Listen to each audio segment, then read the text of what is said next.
Why big lawns are a bad idea in arid regions. We've all seen the picture-perfect image of a white picket fence with a lush green lawn stretching out in front of houses. But if you live in a region where water is scarce, that green dream can quickly turn into an environmental nightmare. Large manicured lawns come with a hefty cost, not just in dollars but in natural resources.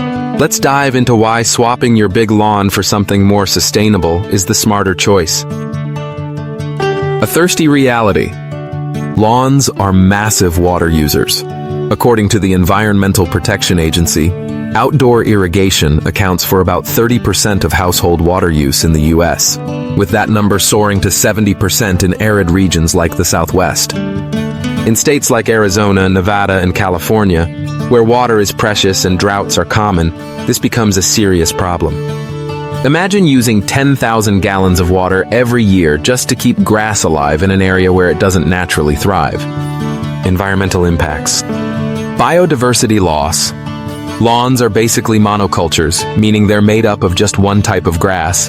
This lack of diversity crowds out native plants, which are essential for supporting pollinators like bees and butterflies. Chemical overload. To keep lawns looking pristine, homeowners often use fertilizers, pesticides, and herbicides. Unfortunately, these chemicals can seep into groundwater and nearby streams, causing damage to aquatic life and contaminating drinking water. Heat islands. Lawns often replace native, drought-tolerant vegetation that could better regulate temperatures, contributing to the urban heat island effect, where cities become noticeably hotter than their surroundings. Sustainable landscaping alternatives. If you live in a dry region, there are plenty of sustainable landscaping options that not only save water but also look beautiful. Xeriscaping.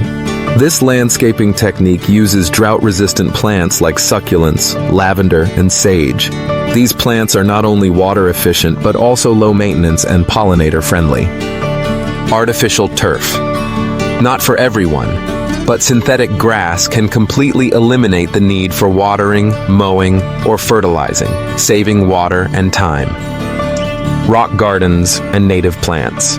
These require minimal upkeep and are great for conserving water while blending seamlessly into the local landscape. What can you do? If you're not ready to give up your lawn completely, here are some easy steps to make it more water-friendly. Shrink the size of your lawn and replace some of it with drought-tolerant plants. Install smart irrigation systems that minimize water waste.